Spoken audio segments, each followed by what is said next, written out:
Next, I would like to call upon Mark Takahashi. Sorry, it was cut off. Mark Takahashi to present our next Pioneer Award.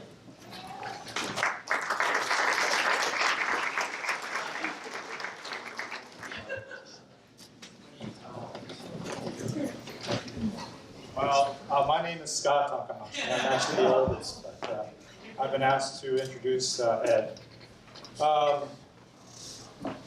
Well, I guess the only way to start this off is I'd like to ask all the referees in the room to please stand. Anyone who's worn a black or blue suit, please stand.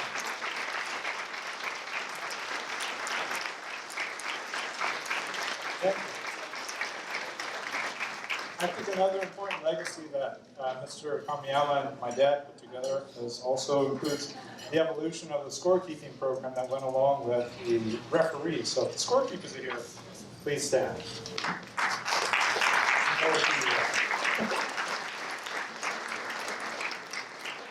I'm not going to ask the players to stand because after you guys are going to say, hey, he called me on something.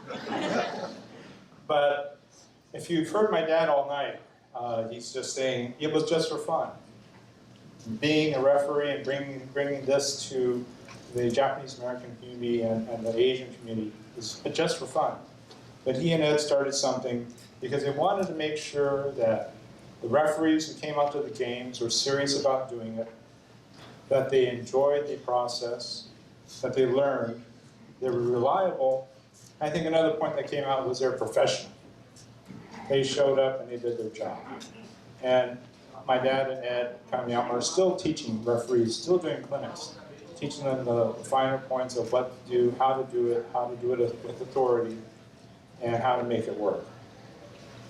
Now, it wasn't all just fun and games because there's a lot of yelling and whistle blowing. And if I had a whistle, I would have blown that just to start this whole thing off, but I don't have one. But growing up in the house meant that every Sunday night, all these people would come by to the front door with big white bags with all the scorekeeping stuff in it. And I was too young at that time to take advantage of that idea that these are all nice people who are dropping these things off. I didn't get to know them. And I was just Ed's kid. He loved writing the articles for the Rafu, typing up everything he could on the scores and the games and getting something published because he wanted to really promote the Nisei, Sansei, Nikkei basketball. And you probably don't know, he was 39 for I don't know how many years. Because 39 is the upper limit of being a referee. So he used to brag about being 39 for 10, 20 years. He worked really hard to teach those classes and recruit good referees. And he's done a lot with the community, including the Koyasan Buddhist Temple, Troop 379, in Little Tokyo, where he's working to really spark the Budokan gymnasium effort in J-Town. So on behalf of my brother, my sister, my mom, our families, we appreciate the chance and outlet you give my dad to bring something to the community. And thank you very much for honoring him, and I'd like to introduce Mr. Edward Takahashi.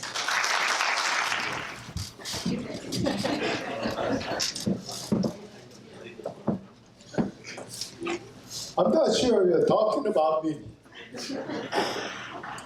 First of all, in the community, I would like to thank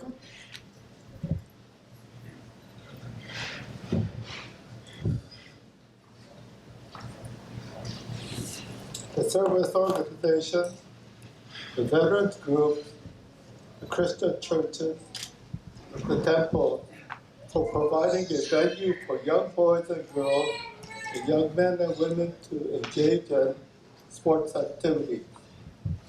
And tonight, I would like to ask your indulgence because I would like to give credit to core of people that make the wheels of basketball go smoothly.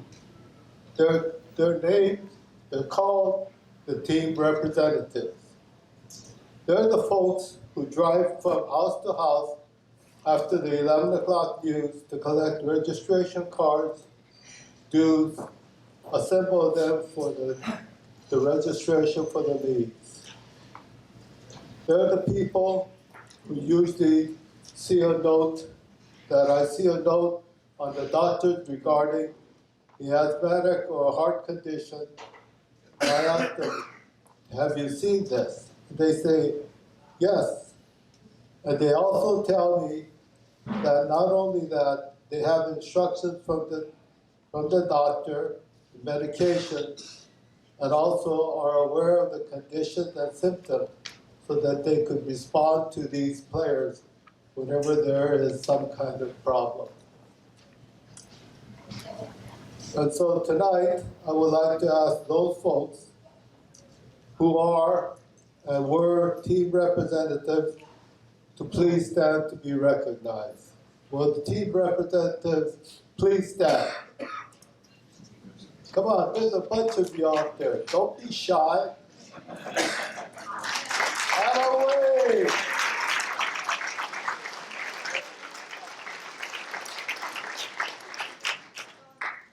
Ed Kamiyama and I've had this assignment venture for 43 years.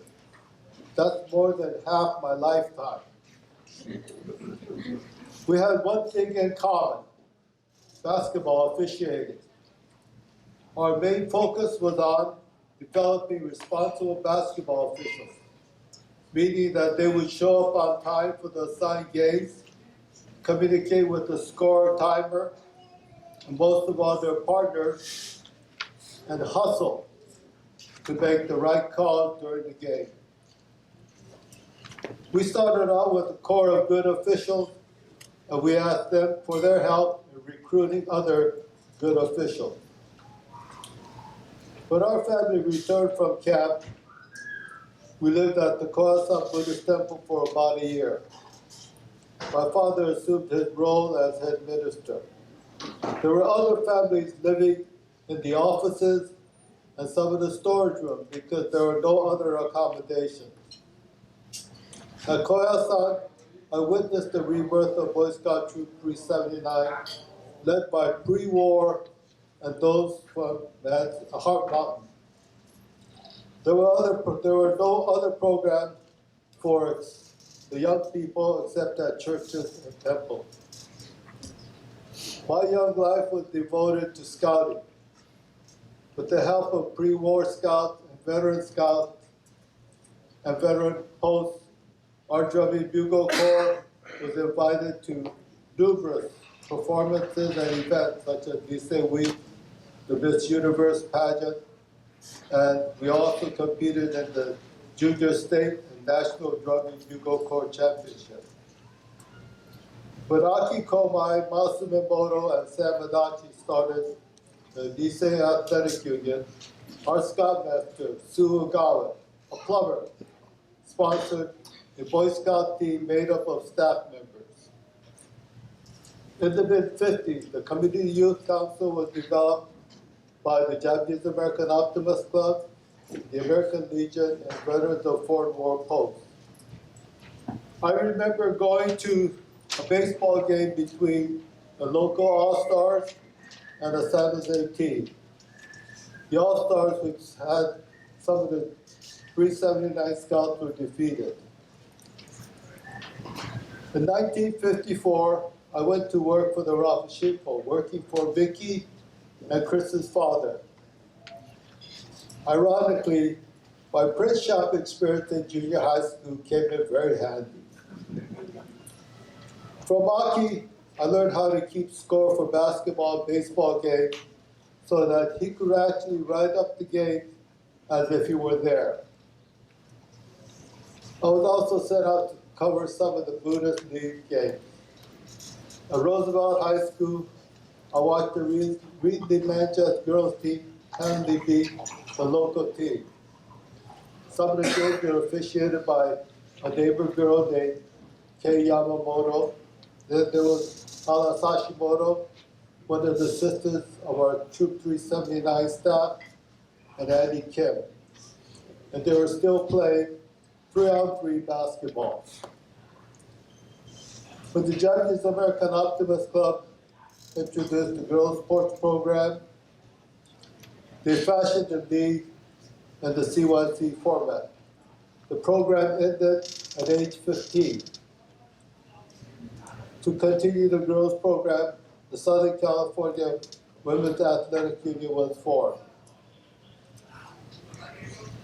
Because the women officials were unreliable, when I took over the JA basketball program, I changed the rules to 5-on-5 boys rules with the 30-second clock so that I could assign male officials.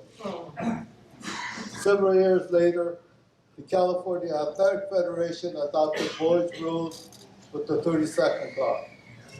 California is still the only interscholastic program in the United States with a shot clock. When officials, the same ones that Kamiyama assigned his games, came up with conflicts, Henry Poley, who's sitting there in his dapper red shirt, got Ed and I together, and we formed the KT program. Sue Wada, as I knew her, was there alongside Ed. They had just been married, and I figured if Sue could marry him, it's got to be something special.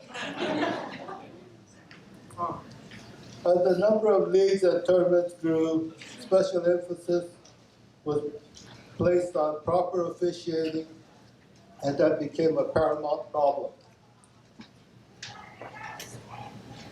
The offshoot was a new Southeastern Instruction Unit of the California Basketball Officials Association.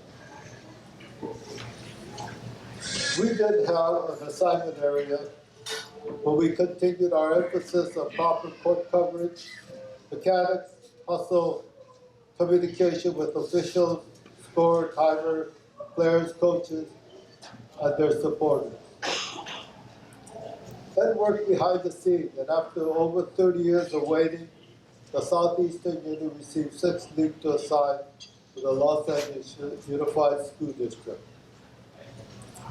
Ed set up a unique system with assistance from OCSA basketball program. He engaged college officials to help with proper training of rules and mechanics with on-the-court counseling. That's based on his teaching and coaching background. He also encouraged every official to perform to their highest level, and those who succeeded received playoff games. In the Southeastern Unit, there is no good old boy system. If you can't perform, you can't have the playoff game. After my work became intensive and I suffered a heart attack 12 years ago, I asked Ed to take over the entire KT system. And actually, that's why I'm here today with Ed. I don't remember having a crossword with Ed. Of course, my wife will challenge that. We're always on the same page to develop good and reliable officials. Ed, thank you for your friendship and your guidance in promoting and organizing and upgrading basketball officiating. Thank you, Ed.